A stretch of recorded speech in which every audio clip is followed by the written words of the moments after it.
नवरात्र में मैं वो सजावट करूंगा कि उनको और उनकी देवी जी को डाउन कर दूंगा। इसका नाम है मत्सर।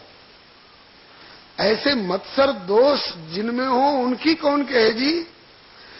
मत्सर से बहुत ऊपर उठे हुए श्री शुक सनकादिक जैसे महान भावों के द्वारा भी पालन किया जाने लायक ये धर्म है, जिस धर्म का श्रीमद् भागवत में वर्णन है।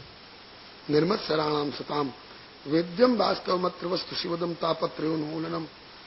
इस श्रीमद् भागवत में वास्तव में जानने योग्य जो वस्तु है वह कौन है? बोले परमात्मा। वही सब में बसते हैं, वही वास्तव वस्तु है। वासनात् वासुदेवस्य वासितम भुवनत्रयम् सर्वभूत निवासोऽसि वासुदेव नमोस्तुते।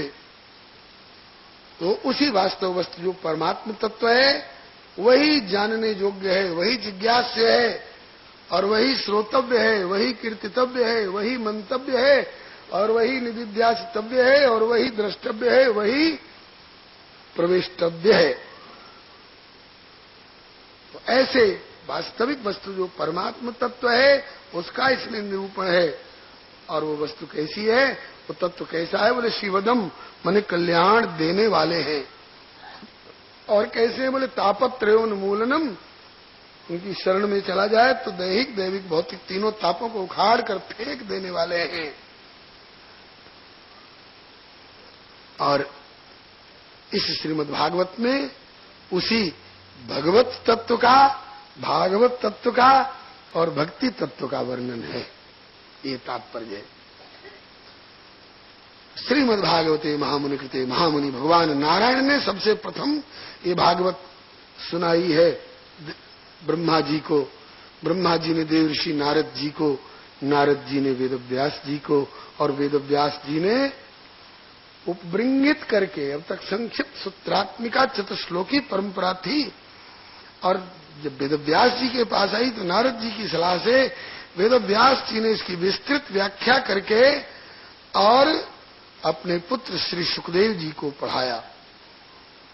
ऐसे श्रीमद् भागवत के अतिरिक्त किंवा परई ही इधर उधर के ग्रंथ पंथ में भटकने भटकाने की क्या आवश्यकता है। ईश्वर सद्यो हृदय अवरुध्यते त्रिकृति भी शुश्रूष भी क्षणात्। परमात्मा अभी तुरंत हृदय में आकर अवरुद्ध गिरफ्तार हो जाएंगे यदि श्रीमद् भागवत के हम सचमुच में शुश्रूषु श्रवण करने वाले और सेवन करने वाले यदि बने तो। और उसी क्षण हृदय में भगवान आकर के गिरफ्तार हो जाते हैं। 11 बज गए।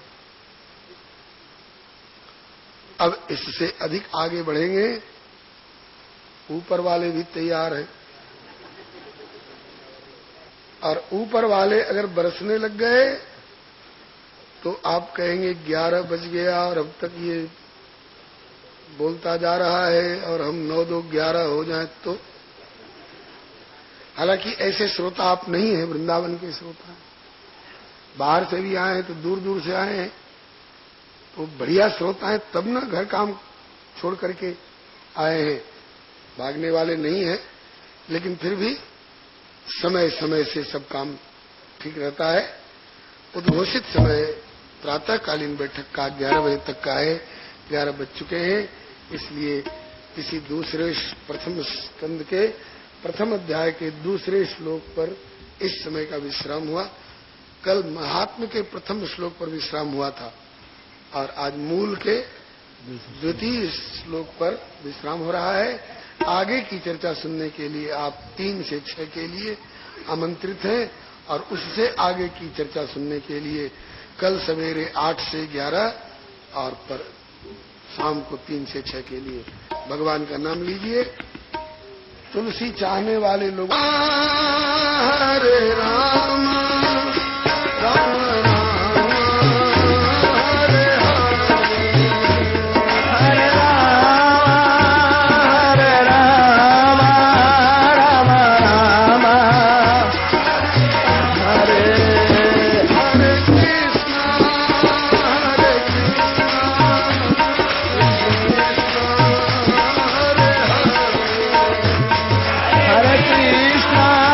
Hare Krishna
से अपराह्न की बैठक में कथा प्रारंभ होने जा रही है।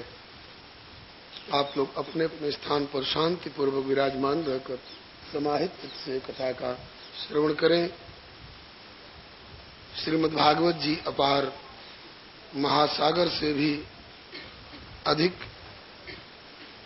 अगम अथाह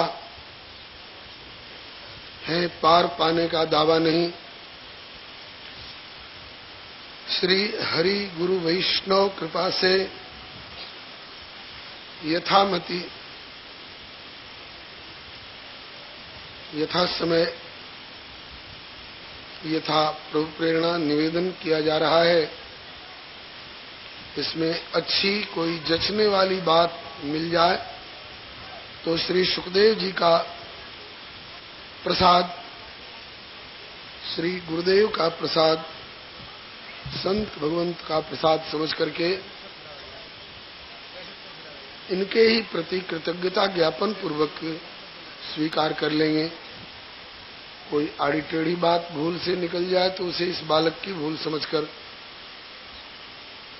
अथवा कोई बात निकलने लायक वाचास्खलन के कारण, समयाभाव के कारण, बुद्धि की अल्पता के कारण न निकल पाए तो उसे भी इस बालक की भूल समझकर कृपा पूर्वक क्षमा करते हुए सुधार कर लिया करेंगे। इत्यलम श्री हरे नमः। श्री प्रभु कृपा से पूर्व प्रसंग में आपने श्रीमद् भागवत महापुराण के प्रथम स्कंदगत प्रथम अध्याय के प्रारंभिक 2 श्लोकों के भाव श्रवण किए और अब तीसरे श्लोक में श्री वेदव्यास भगवान कहते हैं कि श्रीमद् भागवत है क्या? निगम कल्प तरोर गलितम फलम शुकमुखादमृत द्रव संयुतम पिबत भागवतम रसमालयम मुहुरहो रसिका भुवि भावुका। एक विशिष्ट प्रकार का वृक्ष होता है जिसको कल्प वृक्ष कहते हैं। उसके नीचे पहुंच करके राजा हो रंक हो, भला हो बुरा हो, जैसा भी मनोरथ करता है उसके अनुसार वह फल प्राप्त करता है। जाय निकट पहचान तरु छाह समन सब सोच, मांगत अभिमत पाव जग राव रंक भल पोच। किंतु वह इस धरती पर नहीं, वह स्वर्ग में निवास करता है। उसे कल्प वृक्ष कहते हैं क्योंकि मानव की कल्पना के अनुसार वह फल देता है। उससे कोई कहे कि हे कल्प वृक्ष हमें सत्तू दे दो तो वही सत्तू ले लो, दे देता है। रसगुल्ला दे दो, रसगुल्ला ले, रसगुल्ला दे देता है। सेब संतरा मांगो, विमान मांगो, अप्सरा मांगो, दे देगा। लेकिन कल उसकी पोल खोली जा चुकी है कि सुरद्रु स्वर्ग संपदम, वह स्वर्ग की ही संपत्ति दे सकता है। उससे कहिए कि श्याम सुंदर से मिला दो तो हाथ जोड़ लेगा, ये उसके वश की बात नहीं है। उससे कहिए कि हमें भवबंधन से छुड़ा दो, मोक्ष दे दो, तो वो मोक्ष नहीं दे सकता है। स्वर्ग से ऊपर का सुख है अपवर्ग, तात स्वर्ग अपवर्ग सुख धरिय तुला एक अंग, तूल न ताहि सकल मिल जो सुख लव सत्संग। तो वह देवलोक वाला कल्प वृक्ष स्वर्ग सुख दे सकता है, अपवर्ग सुख नहीं दे सकता है। अपवर्ग सुख जानते हैं? अपवर्ग स्पष्ट है, इसमें पवर्ग न हो। वर्णमाला में 5-5 अक्षर के एक एक वर्ग होते हैं। कवर्ग क ख ग घ ङ, चवर्ग च छ ज झ य, टवर्ग ट ठ ड ढ ण, तवर्ग त थ द ध न और पवर्ग प फ ब भ म। तो जहाँ ये प फ ब भ म नहीं हो उसी का नाम है अपवर्ग। प फ ब भ म का क्या मतलब? बोले प से पतनम, जहाँ जाने के बाद फिर पतन नहीं होता है। फ से फलाशा, जहाँ किसी लौकिक फल की आकांक्षा नहीं रह जाती है। और ब से बैरम, आपस का बैर भाव जहाँ नहीं रह जाता है। भ से भयम, म से मृत्यु। बोले कि पतनो फलासा बैरम भयम च मृत्युर्न स्याद यत्र तदापवर्ग, उसी का नाम है अपवर्ग। भाषांतर में पतन फलाशा बैर भय मृत्यु जहाँ पर नाहि, प फ ब भ म रहित ते अपवर्ग कहा। तो स्वर्ग का कल्प वृक्ष स्वर्गीय सुख दे सकता है, अपवर्ग का सुख नहीं दे सकता है। किंतु एक और दिव्य कल्प वृक्ष है जो इस लोक में भी सुलभ है, और वह अपवर्ग का सुख भी दे सकता है। वह 4 फल देने में सक्षम है। कौन कौन? बोले कि धर्म, अर्थ, काम, मोक्ष। वो कल्प वृक्ष कौन है? बोले निगम कल्प तरु, वेद रूपी कल्प वृक्ष। वेद रूपी कल्प वृक्ष, वेद के प्रति भगवान की बड़ी ममता है। जब असुर लोग इस वेद रूपी कल्प वृक्ष को काटने, उखाड़ने, फेंकने और इस सेतु को तोड़ने पर तुल जाते हैं, तो प्रभु झट कूद के आ जाते हैं। असुर मार थापहि सुरन, राखहि निज श्रुति सेतु, जग विस्तारहि विशुद्ध यश ये राम जन्म कर हेतु। तो स्वर्ग वाले कल्प वृक्ष से भिन्न यह वेद रूपी कल्प वृक्ष है। तो वेद रूपी कल्प वृक्ष के नीचे आकर आप अपने अधिकार के अनुसार उनसे धर्म की याचना करें तो धर्म दे देंगे, अर्थ की याचना करें तो अर्थ दे देंगे, अपने लौकिक ऐहिक आवश्यकताओं के अनुसार कोई कामना आपकी हो तो उसकी भी पूर्ति कर देंगे, काम और मोक्ष की भी आकांक्षा हो तो उसका भी उपाय बता करके और उसकी पूर्ति करा देंगे। तो ये तो रहा आपकी इच्छा के अनुसार मांगा हुआ, चाहा हुआ फल, धर्म, अर्थ, काम, मोक्ष, जिसको 4 फल कहा जाता है, चतुर्पुरुषार्थ कहा जाता है। ये तो रहा आपकी इच्छा के अनुसार उन्होंने दिया फल। और एक फल ऐसा भी होता है जो उस निगम रूपी कल्प वृक्ष में स्वयं अपना फल फलता है। तो उस वेद रूपी कल्प वृक्ष में निजी फला हुआ फल क्या है? बोले वही श्रीमद् भागवत है। निगम कल्प तरोर गलितम फलम, वेद रूपी कल्प वृक्ष का अपना निजी फला हुआ फल है, और वह भी कच्चा नहीं है, खट्टा नहीं है, कसैला नहीं है, सुखंडी नहीं है। हाँ, ये तो गलितम फलम, अत्यंत परिपक्व फल है। और वो भी मसाला दे करके और पाल डाल करके जबरदस्ती पकाया हुआ फल नहीं है, ये स्वाभाविक परिपक्व परिगलित फल है। निगम कल्प तरोर गलितम फलम, एक तो स्वाभाविक मधुर है क्योंकि अमृत द्रव संयुतम है। अमृत वैसे नाम मात्र के लिए कल अमृत की पोल खोली जा चुकी है, स्वर्ग वाले घड़ा वाले अमृत की पोल खोली जा चुकी है कि स्वर्ग वाले अमृत को पीने वाले देवता और देवराज भी रावण के आक्रमण पर देवन तके उमेरु गिरि खोहा, उनमें न अभयता रहती है न वास्तविक अमरता रहती है। इंद्र एक कल्प के बाद गलती किए होंगे तो चेटा चेटी कीड़े मकोड़े बनेंगे कि क्या, इसका कोई ठिकाना नहीं।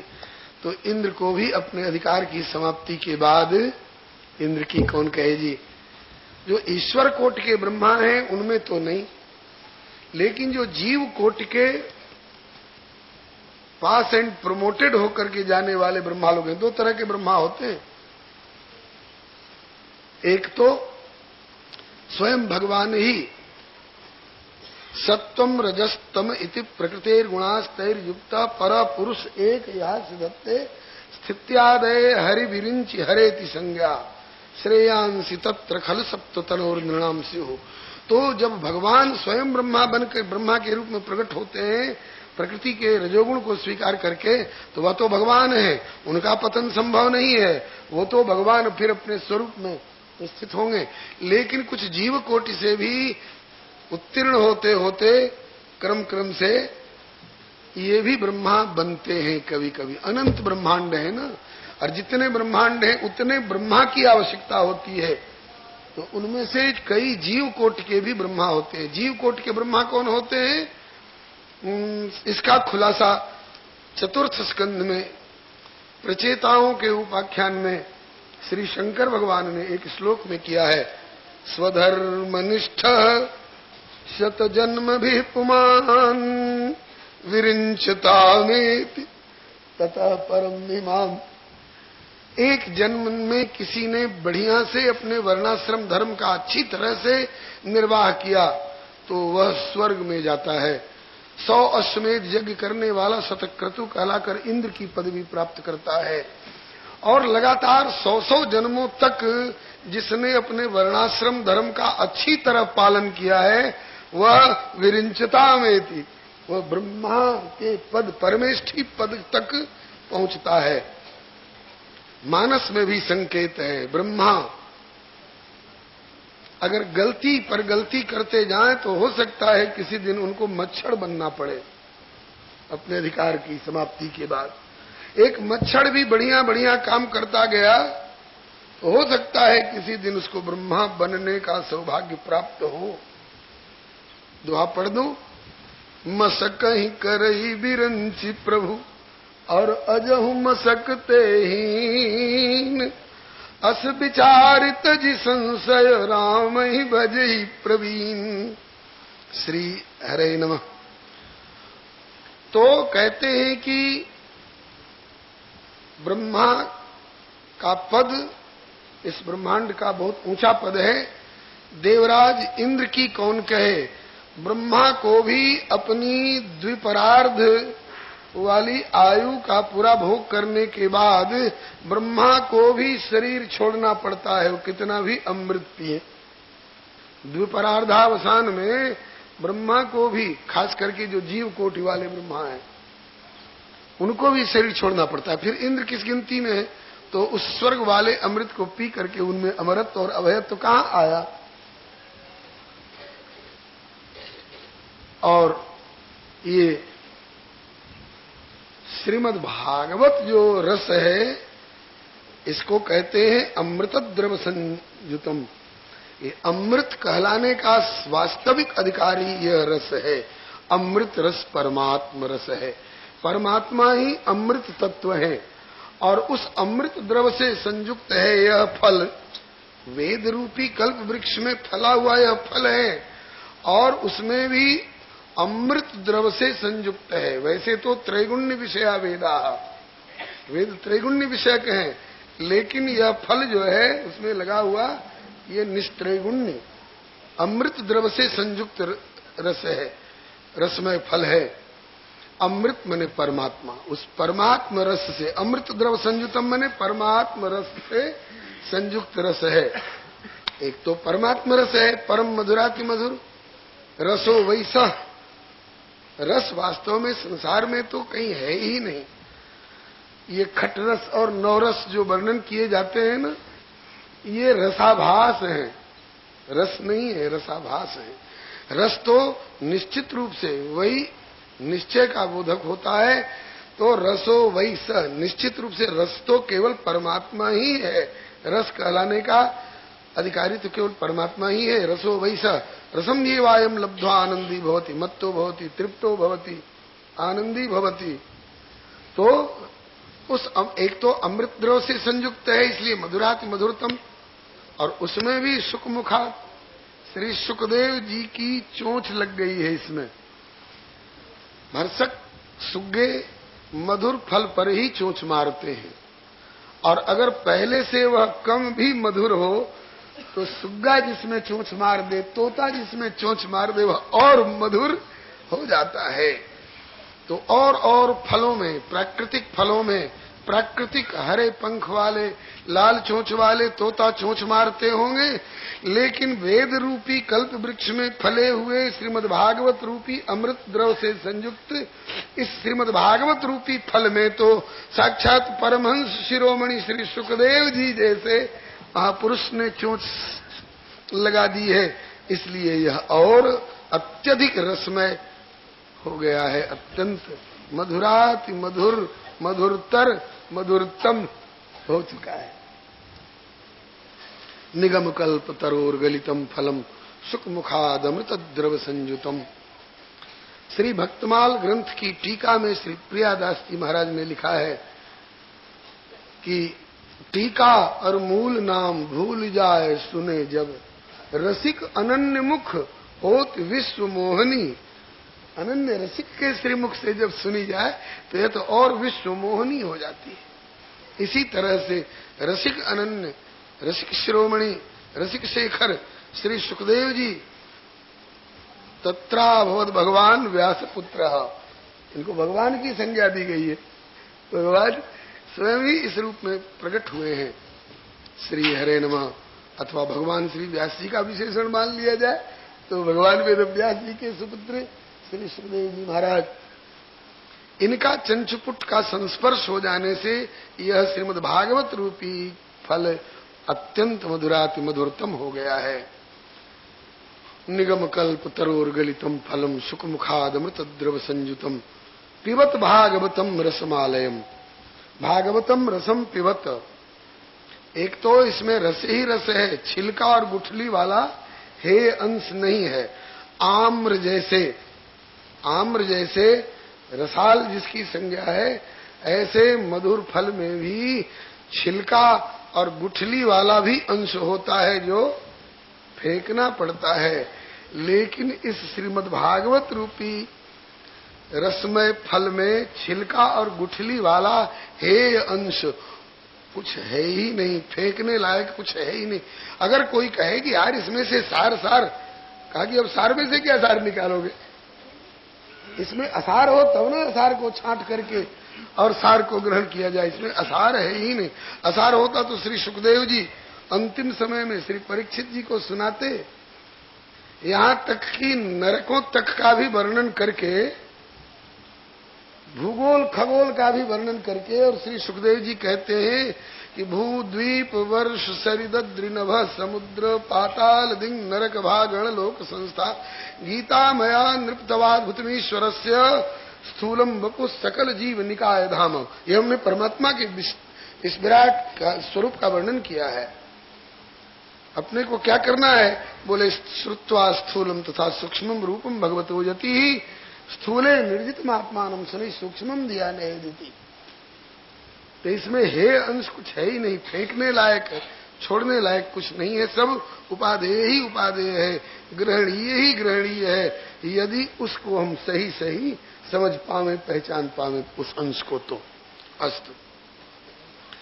तो एक तो रसमय फल है, इसमें न छिलका है न गुठली है, इसलिए कहते हैं कि पिबत, पीते रहो। कब तक और क्या पीते रहो? पिबत भागवतम रसम, भागवतम रसम पिबत। और कब तक पीते रहो? बोले आलयम लय पर्यंतम, जब तक तुम्हारा लय नहीं हो जाता है। लय दो प्रकार से अनुभव में होता आता है। एक तो लय वो कि हम शरीर में ही हैं, लेकिन शरीर में रहते रहते हमारे चित्त की वृत्ति परमात्मा में इतनी लीन हो गई कि तन मनस्कास तदालापास तद विचेष्टास तदात्मिका तदगुणानेव गायन्त्यो नात्मा गाराणी सस्मरो। अपनी याद नहीं रह गई जी। दिशि और विदिश पंथ नहीं सूझा, को मैं और चले हूं कहां नहीं बूझा। ये भी भान नहीं रह जाता हम कौन है, कहां जा रहे हैं। इधर उधर की उस तल्लीनता वाली बात नहीं कह करके श्री राधा गोविंद भगवान की पारस्परिक तल्लीनता की एक बात बता दूं। एक बार श्री यशोदा मैया ने श्री राधा रानी से कहा, बेटी राधा, हाँ मैया, कहा कि एक दही बिलोइयो। अब ये दही बिलोने तो लग गई, आधा घंटा तक बिलोती रही। मैया ने सोचा कि देखूं अब तक माखन निकल आयो होगो। सो आए के देखे तो उसमें न दूध है, न दही है, न माखन है, रीतो माट बिलो वही। क्यों? बोले राधा पुनात जगदत् चितदत्त चित्ता मंथान मां कलयती दधिरिक्त पात्रे, दधिरिक्त पात्र, इसमें कुछ है ही नहीं, रीतो माट बिलो वही। भैया ने पूछा, बेटी राधा क्या कर रही है? कहा भैया तुम्हें तो कही थी ना कि दही बिलोइयो, तो दही बिलो रही हूँ। कहा देख तो में दही है कि दूध है कि माँ का ने कछु है का? भैया या में तो कछु ना। बोले अब समझ में आई ये बात कि या में कछु ना है? बोले हाँ।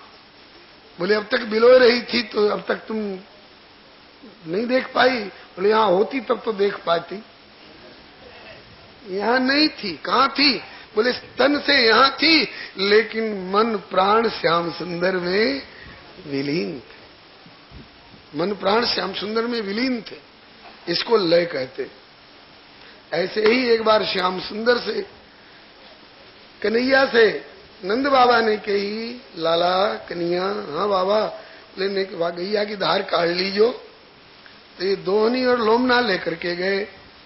लोमना वो रस्सी जिससे गैया के दोनों पिछले पांव बांधे जाए पहले। नोई नोई निवृत्ति पात्र विश्वासा, तो बांधवे लग गए वहां के पिछले पांव। सखा ताली बजा के ठहाका मार के हंस पड़े। कन्हैया चौंके, क्यों तुम सब मेरी हंसी करो? बोले हंसी काहे नहीं करेंगे? बोले क्यों करोगे? बोले तुम कर का रहे हो? बोले कि हम तो गैया की धार काढ़वे जा रहे हैं। कहीं कि एक ध्यान से देख, गैया की धार काढ़वे जा रहा हो, सारे की बैल की धार काढ़वे जा। बोल वृंदावन बिहारी लाल की। तो गैया की धार काढ़वे की तैयारी कर रहे हो कि बैल की? वास्तव में वो गैया नहीं, वो तो बैल हो। अरवाई के दोनों पिछले पांव बांध रहे हैं, नोई लगा रहे हैं। यही मारे तो हंस गए सखा। क्यों कन्हैया, अब समझ में बात आई? बोले अब समझ में आ गई। बोले अब तक क्यों ना आई? बोले हम यहाँ होते जब तो हम समझ लेते, यहाँ नहीं है ना। कहाँ है? बोले कि श्री राधा रानी में मेरो मन विलीन हो, राधा रानी में मेरो मन विलीन हो। मानस से अगर आपका विशेष लाग लगाव है तो वहां की भी एक बात बता दूं। बोले कि तत्व प्रेम कर मम अरु तोरा, जानत प्रिया एक मन मोरा। सो मन रहत सदा तो ही पाही। सीते ऐसा मत समझना कि तुम ही लंका में हो, तुम ही अशोक वाटिका में हो, मैं भी वही हूं, मेरा मन भी वही है। सो मन रहत सदा तो ही पाही। बोले जान प्रीति रसत नहीं माही। श्री रहीम जी ठाकुर के प्रति सख्य भाव वाले महापुरुष हैं। कभी कभी ताल भी ठोकते, आजा कैसे इकलो तेरो मन लग रहा है मंदिर में, ठाड़ो ठाड़ो। वो श्री रहीम जी कहे कि हे प्रभु मेरे मन में आई कि बहुत दिन है गए, चलूं प्यारे पे कछु उपहार लेके, खाली हाथ कैसे जाऊं, कछु उपहार लेके चलूं। तो कौन सा उपहार लावेगो तू? कही कि ऐसी वस्तु ले चलूं जो तुम पे ना हो। अब जिनके यहाँ ढेला मट्टी बहुत है, उनके यहाँ ढेला मट्टी उपहार ले जाकर क्या करेंगे? लंका में बोले सोना बहुत है, तो वहां सोना उपहार में ले जाके क्या करेंगे? बोले यार तो ईंट पत्थर भी सोने के। ऐसी वस्तु ले चलो जो तुम्हारे पास नहीं हो। ऐसी कोई वस्तु है जो मुंह पे ना? बोले हाँ। ऐसी कौन सी वस्तु है यार? मैं जगदीश्वर हूं। ऐसी कौन सी वस्तु जो मुंह पे ना? बोले कि वैसे तो बहुत कुछ है, सब कुछ है आपके पास में, एक ही वस्तु है जो आपके पास नहीं है। वो क्या? बोले कि रत्नाकरस्तव गृहम। समुद्र जो रत्नाकर कहलाता है वो तुम्हारा घर है, वहीं रहते हो तुम क्षीर सागर में।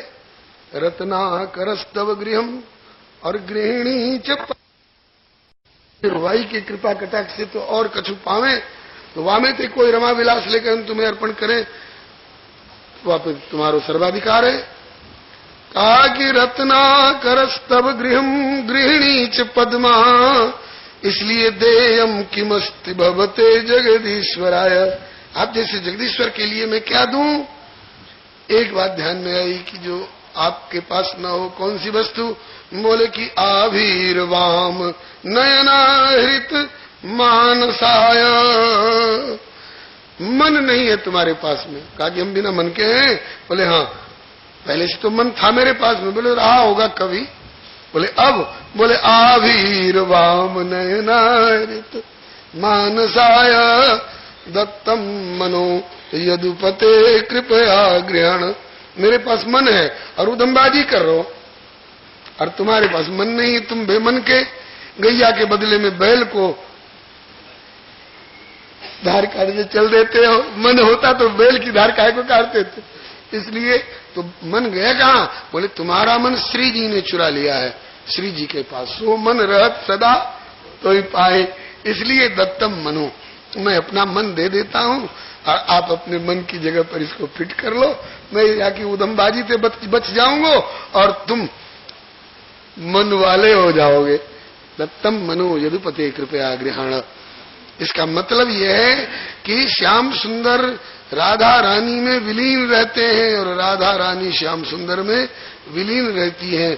हम लोगों में कोई भाग्यशाली ऐसे भी हो सकते हैं जो राधा माधव जुगल में जिनका मन विलीन हो जाता हो, और विलीन होने के पश्चात हमने गले का हार कमर में पहन रखे हैं कि कमर की कौंधनी गले में पहन रखी है, इस बात का होश नहीं रह जाता है। कब?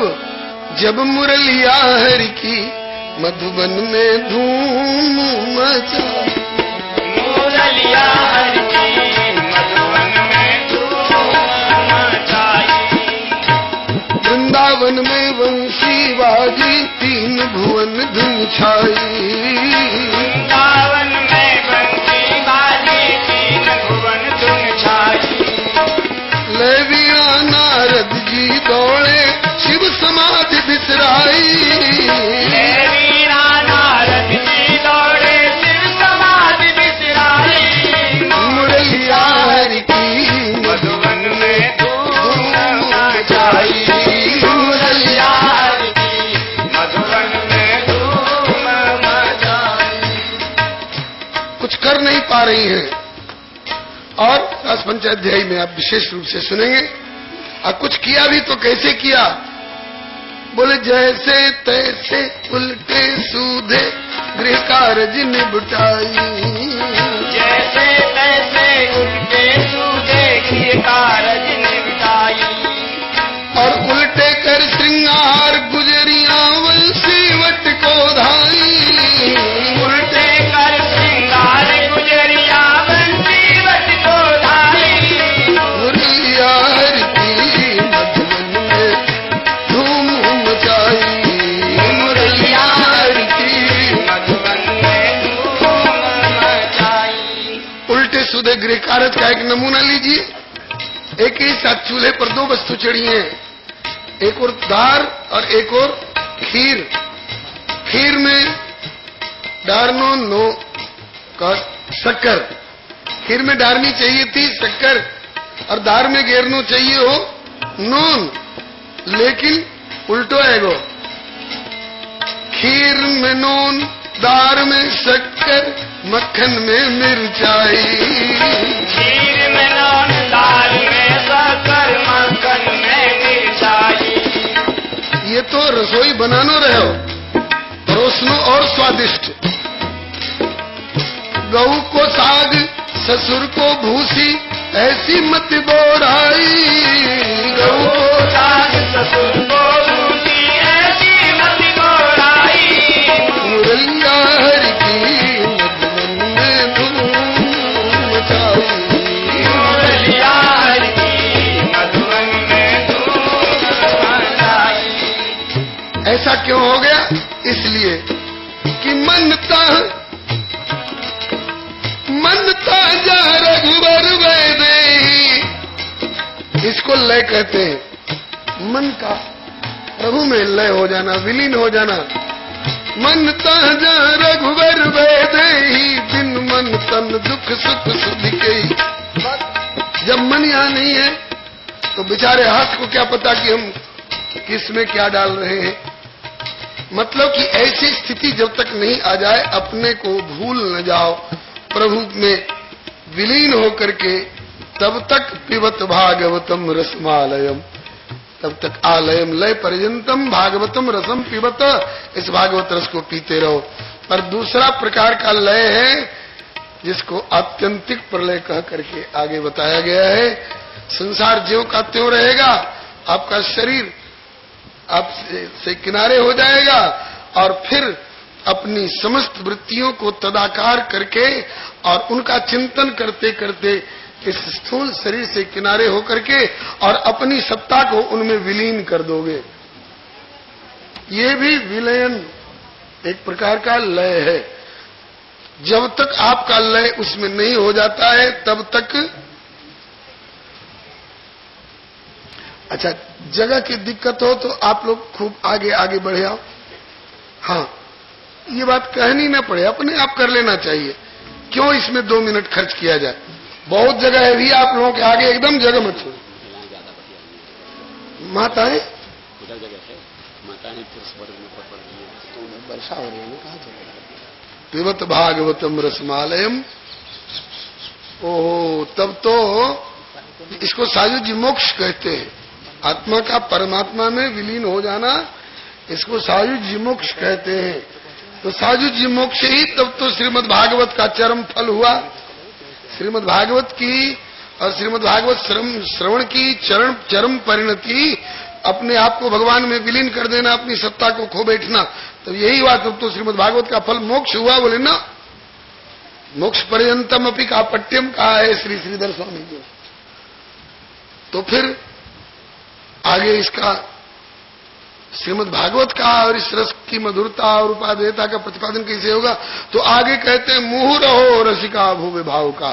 तो मुहुः शब्द में कहते हैं कि अगर वह स्थिति किसी दिन आ जाए कि आप उस परमात्मा में विलीन होने लग जाएं, तो आप उस विलीन होने वाली स्थिति का त्याग करके वापस लौट आइए, कहिए कि नहीं, हमें मोक्ष नहीं लेना है। तब न मुहुः बारंबार पुनः पुनः पुनः पुनः इस रस का पान करेंगे। इस पर पूज्य चरण स्वामी श्री अखंडानंद जी एक घटी घटना उदाहरण के रूप में प्रस्तुत किया करते थे। आप लोगों ने नाम सुना होगा महामना पंडित श्री मदन मोहन मालवीय जी महाराज का, जो काशी हिंदू विश्वविद्यालय के संस्थापक रहे हैं। उनका जब शरीर छूटने का समय आया तो उनके परिकरों ने कहा कि गुरुदेव, आपका यह विश्वविद्यालय परिसर जो है ये काशी वाराणसी के पंचकोशी परिक्रमा से थोड़ा बाहर पड़ता है। जिस काशी पंचकोशी परिक्रमा में शरीर छोड़ने पर मुक्ति मिला करती है, काश्याम मरणान मुक्ति ही, उससे ये थोड़ा बाहर पड़ता है। अगर आप कहें तो हम आपको उस काशी त्रिकोण के भीतर ले चलें, जिसमें शरीर छोड़ने पर मुक्ति मिला करती है। मना कर दिया श्री मालवीय जी ने, नहीं उधर वहां मत ले जा। बोले क्यों?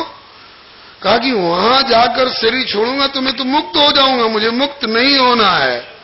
हाँ गुरुजी, लोग मद्रास से आते हैं कि काशी में मरेंगे तो मुक्ति मिल जाएगी, बंबई से आते हैं, जलंधर से आते हैं, मद्रास से आते हैं, डिब्रूगढ़ से आते हैं, आसाम से, और आप यही 10 कदम के लिए आप आलस क्यों कर रहे हैं? बोले आलस के मारे मने नहीं कर रहे हैं, उत्साह के मारे मने कर रहे हैं।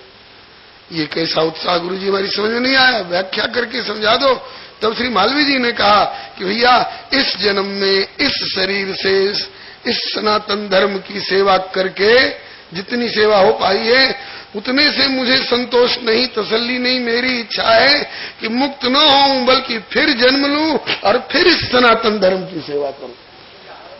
इस जन्म में जितना श्रीमद् भागवत रस का पान कर चुका हूं उससे मुझे तसल्ली नहीं, संतोष नहीं। मेरी इच्छा है कि फिर से जन्म लूं और फिर से श्रीमद् भागवत रस का पान करूं। इसलिए पिबत भागवतम रसमालयम के आलयम के बाद फिर मुहुर हो, मुहु मुहु मुहु पुनः पुनः। हमें फिर जन्म मिले वो मंजूर है, लेकिन हम उनमें विलीन हो जाएं, अपनी सत्ता खो बैठे, ये बात हमें मंजूर नहीं है। इस पर गुरुदेव एक दृष्टांत सुनाया करते थे, श्री वैष्णवदास जी इसको दोहराया करते थे। 2 चेटा, ये काले काले चेटा होते हैं ना, मीठा के बड़े प्रेमी होते हैं। तो 2 चेटाओं ने सुना कि हाथरस का बूरा बहुत स्वादिष्ट होता है, तो बस कहा कि चलो हाथरस। पहुंच गए हाथरस और बूरे की घुटाई हो रही थी। आपने देखे होंगे बड़े बड़े कड़ाहों में और बड़े बड़े लकड़ी के पलटा से घुटाई होती है। घुटाई हो रही थी, दोनों चेटा, ये चेटा पहुंच गए उस कड़ाह के कन्नट पर। इतना आनंद आया, इतना आनंद आया। एक बोला कि यार अब क्या देखते हो, कूद जा। कहा कि कूद जाएंगे तब तो हम भी पूरा बन जाएंगे, पूरा का आस्वादन नहीं कर पाएंगे, हमें कूदना नहीं है। बोले तब हमें तो इतना आनंद आ रहा है, मन करता है हम कूद जाए। कहा कि तुम कूद सकते हो, मैं नहीं कूदूंगा, तुम क्या करोगे? बोले वो तो घुटाई में थोड़ा जोर का झोंका लगने से जो बूरा उछल उछल करके कन्नट पर आ जाता है, हम तो उसी को आस्वादन करने में लगे रहेंगे।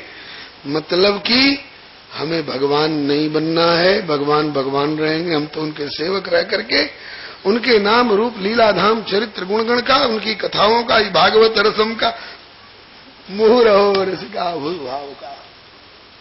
और दूसरा नहीं माना, कूद गया तो घुटाई तो हो ही रही थी, वो भी घुट करके एकदम बुरा हो गया। तो कहते हैं कि बुरा हो जाने वाली स्थिति आ जाए, भगवान में विलीन होकर के अपनी सत्ता खो बैठने वाली स्थिति आवे, तो भी उसका परित्याग करके सगुण उपासक मोक्ष न ले। इसलिए तिनका राम भगति निज दे। इसलिए मुँह रहो, लेकिन ये सब नहीं कर सकते। कौन करेंगे? बोले रसिका। जो इस भगवदीय रस का चस्का जिनको लगा हुआ है वह पाएगा क्या रस का चस्का।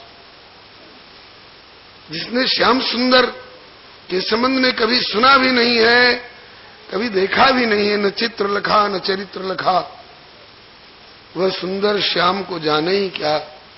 जिस बंदर ने इमली ही चखी वह स्वाद सुधा पहचाने ही क्या।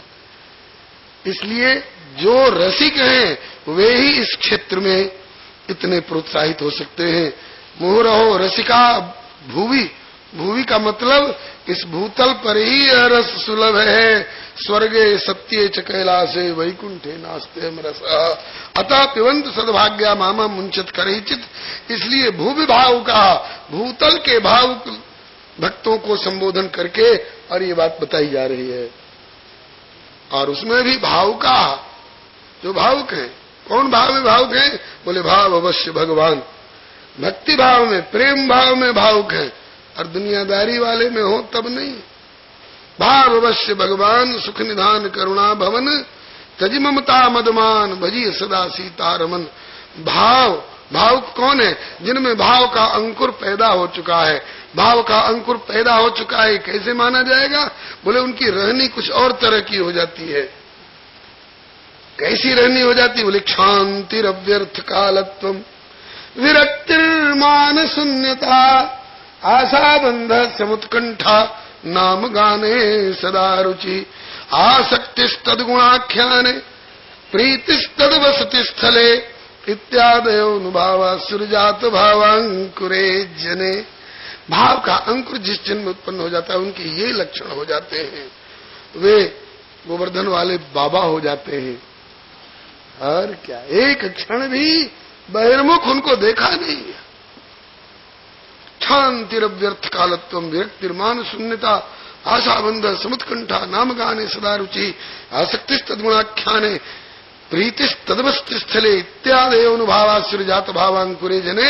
ऐसे लक्षण जिनमें हो जाते हैं वे भावुक हैं, वे भाव प्रधान व्यक्ति हैं और वे ही उस भगवद रस के रसिक हैं और रसिक ही इस रस को जान सकता है। भगवद रसिक रसिक की बातें रसिक बिना को समझ सके ना। इसलिए पिबत भागवतम रसमालयम मुहुरहो रसिका भूमि भावुका। पृथ्वी पर के हे भावुक रसिको इस रस को पीते रहो। मामा मुंचत कर हे चित्त।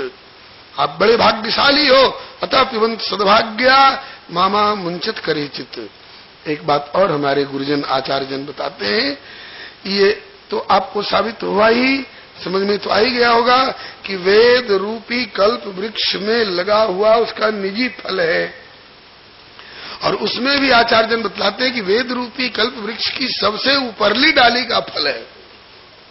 सबसे ऊपरली डाली भगवान श्री हरि वहां से चला है, तो वहां से चला होगा, एकदम टपक गया होगा, नीचे आकर के फट गया होगा, धूल दूसरित हो गया होगा, न छिलका है न गुठली है तो धूल में सन गया होगा।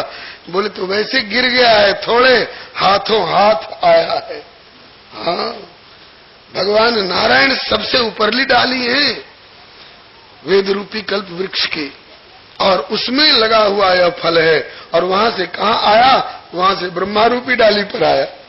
भगवान नारायण ने यह भागवत सर्वप्रथम ब्रह्मा जी को प्रदान की चतुश्लोक के रूप में। आप द्वितीय स्कंध में सुनेंगे आगे चल करके। और ब्रह्मा जी के यहां से चल करके ये नारद जी के यहां नारद रूपी डाली पर आया। नारद रूपी डाली से टपका तो वेद व्यास रूपी डाली पर आया और वेद व्यास रूपी डाली थोड़ी चौड़ी रही, वहां आकर के ठिठक गया और वहीं पर श्री सुखदेव जी को मौका मिल गया, इनने चोंच लगा दिया। इसलिए सुखमुखाद अमृतद्रव संयुतम पिबत भागवतम रसमालयम मुहुरहो रसिका भूभावुका। अब आगे बतलाते हैं कि बोलिए श्रीमद् भागवत महापुराण की जय। नैमिषे निमिष क्षेत्र ऋषि शौनकादय सत्रम स्वर्गाय लोकाय सहस्र सममासत। नैमिषारण्य क्षेत्र में जो लखनऊ के पास बताया जाता है, वहां व्यासासन पर विराजमान श्री सूत जी महाराज दो सूत जी श्रीमद् भागवत में दृष्टिगोचर होते हैं। एक लोमहर्षण सूत जी और एक श्री उग्रश्रवा सूत जी। तो लोमहर्षण सूत जी पहले कथा सुनाया करते थे उसी नैमिषारण्य की उसी व्यास गद्दी पर बैठ करके, और श्री बलराम जी की तीर्थ यात्रा के बाद उनका परम पद हो गया तीर्थ यात्रा के समय में। उसके बाद उनके पुत्र श्री उग्रश्रवा सूत जी आत्मा वही पुत्र उत्पन्न इति वेदानुशासनम के अनुसार तस्मादस्य भवेद भक्ता आयुरिंद्रिय सत्वान। उनके पुत्र श्री लोमहर्षण जी के पुत्र श्री उग्रश्रवा सूत जी कथा सुनाने लग गए। तो श्रीमद् भागवत जिस समय सुनाई जा रही है उस समय श्री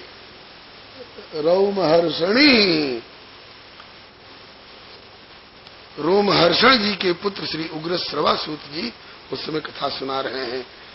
उस समय यही व्यासासन पर विराजमान है।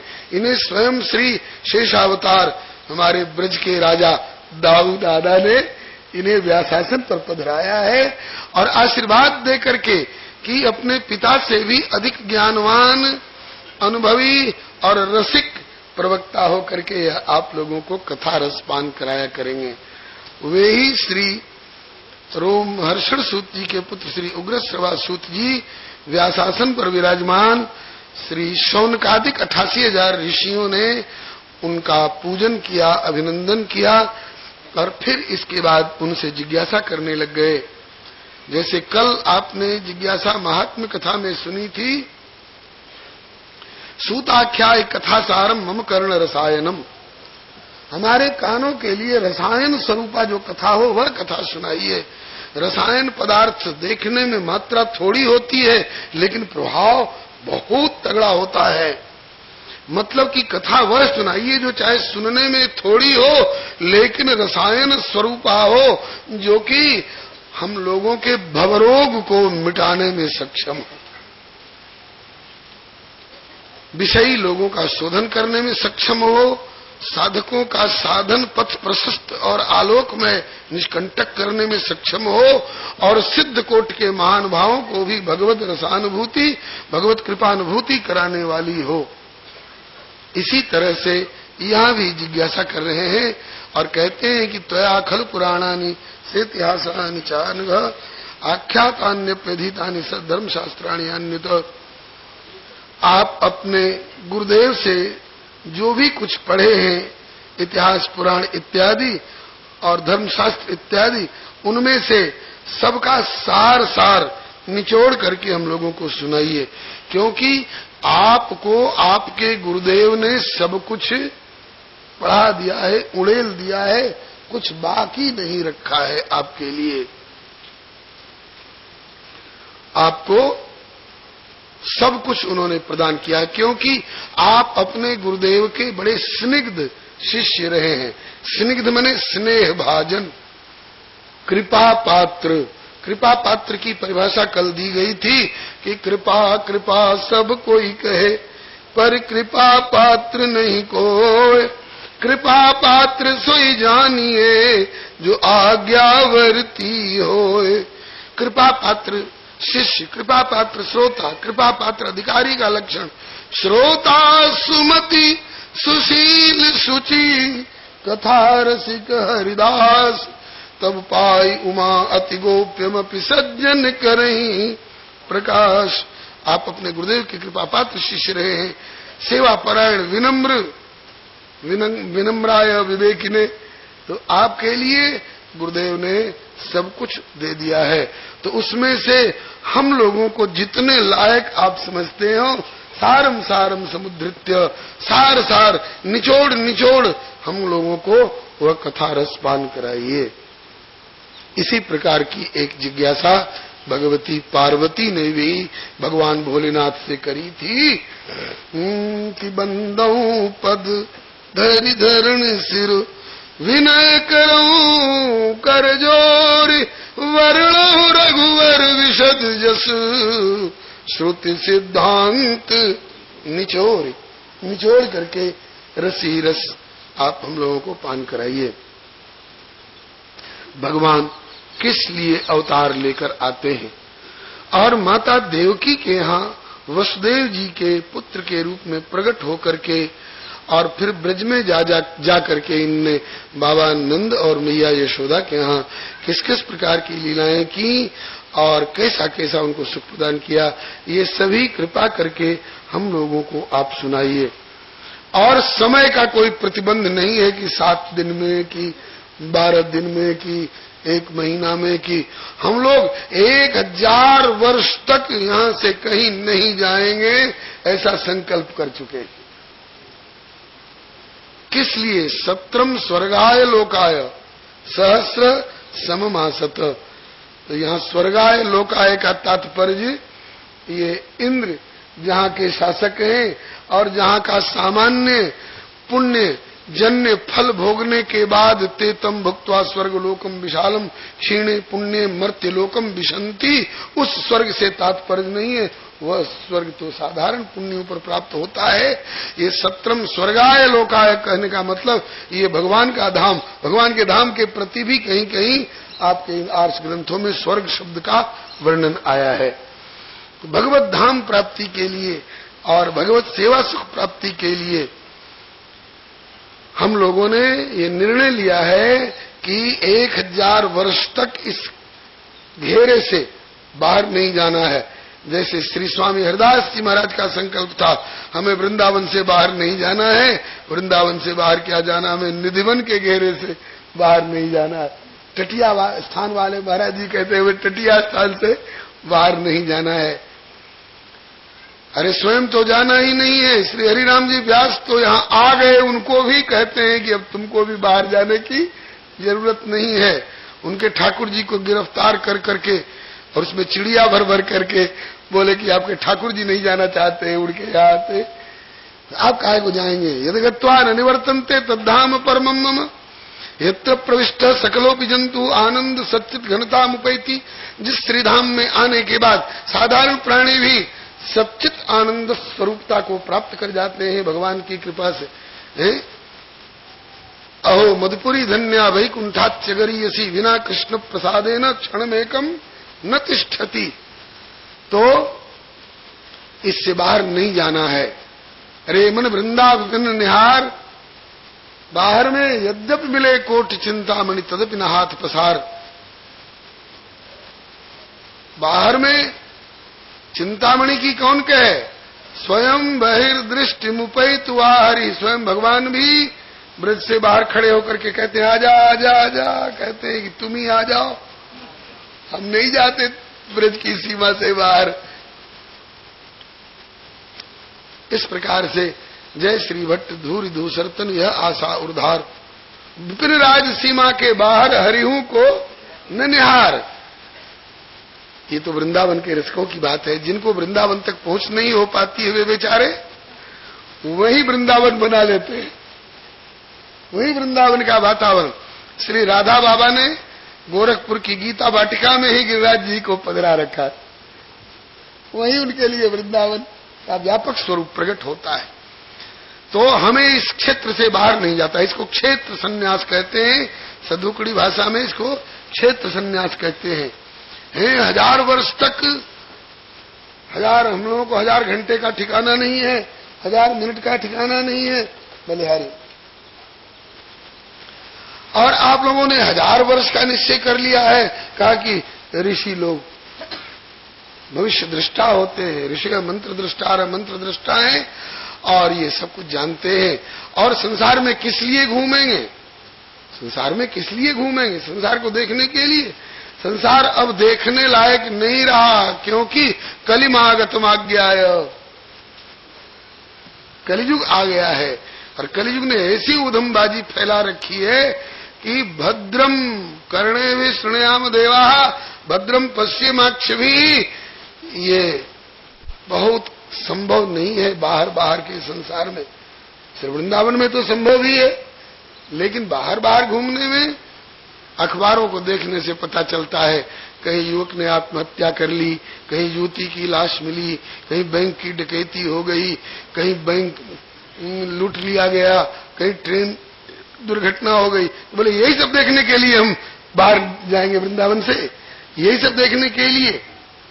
हमने सुना है कि माताओं का, बहनों का, बहुओं का, बेटियों का नंगा सिर नहीं दिखाई पड़ना चाहिए।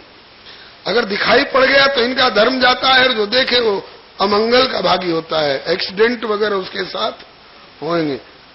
तो मस्तक की कौन कहे। अब तो एकदम लगता है कि वस्त्रहीन होकर के ये घूमना शुरू कर देती हैं। तो ऐसे ऐसे दृश्यों को देखने के लिए हम क्यों बाहर घूमेंगे। ये अमांगलिक दृश्य कलियुग के द्वारा उपस्थित किया हुआ अमांगलिक दृश्य देखने के लिए हम क्यों बाहर घूमेंगे। इसलिए कलिमागतमाज्ञाय क्षेत्रेस्मिन् वैष्णवे वयम आसीना दीर्घ सत्रेण कथायाम सक्षणाहरे। हम लोगों ने निर्णय ले लिया है कि इस नैमिषारण्य के घेरे से हमको बाहर नहीं जाना है इस क्षेत्र से। तो सोच रहे थे कि इतना दिन का हमारा दिन कैसे कटेगा, कहीं दिन हमारे भारी न पड़ जाए। लेकिन आप जैसे महापुरुष भगवती रस पान कराने वाले को प्रभु ने भेज दिया है। यह प्रभु की विशेष कृपा है, इसलिए आपको पाकर और इस अवसर से हम लोग लाभ उठाना चाहते हैं। इसलिए भगवत कथा सुधा का पान कराइए हम लोगों को। और साथ साथ ब्रूहि योगेश्वरे कृष्णे ब्रह्मण्ये धर्म वर्मणि स्वाम काष्ठा मधुनोपेते धर्म कम शरणम गतः।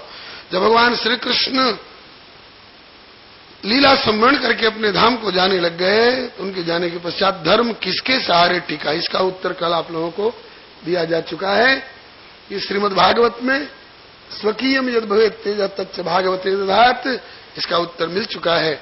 अब आगे जीव का परम कल्याण किसमें है, परम धर्म का स्वरूप क्या है इत्यादि, और भगवान के अवतार से संबंधित अवतार लेकर के उनने लीलाएं कौन कौन सी करी, इस संबंध में जो जिज्ञासा की गई है, ये प्रथम अध्याय में आपने सुना। और अब दूसरे अध्याय में, प्रथम स्कंद के दूसरे अध्याय में अब इसका उत्तर देना प्रारंभ करने जा रहे हैं श्री सूत जी महाराज। इति संप्रश्न संभृष्टो विप्राणाम रोमहर्षणि प्रतिपूज्य वचस्तेषाम प्रवक्तुमुपचक्रमे। इस प्रश्न से बड़े सम्यक प्रकार से हृष्ट हर्षित होकर के श्री रोमहर्षणी माने रोमहर्षण जी के पुत्र श्री उग्रश्रवा जी कहने लग गए। पहले तो उनके वचनों का अभिनंदन किया, सराहना की, मुने साधु पृष्ठों, लेकिन ये बाद में, उसके पहले मंगलाचरण में गुरुदेव की वंदना। जिन गुरुदेव की कृपा से हमको यह प्रसाद मिला है जो हम आपको परिवेषण करने जा रहे हैं, उन गुरुदेव श्री सुखदेव जी की वंदना। श्री सुखदेव जी में गुरु भाव है इनका, श्री सुखदेव जी की वंदना कर रहे हैं। श्री सुखदेव जी की 2 श्लोक में वंदना की है, जिसमें एक में इनके परमहंस शिरोमणि स्वरूप का वर्णन किया है। यम प्रव्रजंतमनुपेतमपेत कृत्यम द्वैपायनो विरह कातर आजुहाव पुत्रेति तन्मयतया तरवो विनेदुस्तम सर्वभूत हृदयम मुनिमानतोस्मि। इसका भाव कल महात्म कथा में भी आप सुन चुके हैं। यह श्लोक महात्म कथा में भी आया था। श्री सुखदेव जी जन्म से ही ऐसे ज्ञानवान वैराग्यवान कि मां के पेट से निकल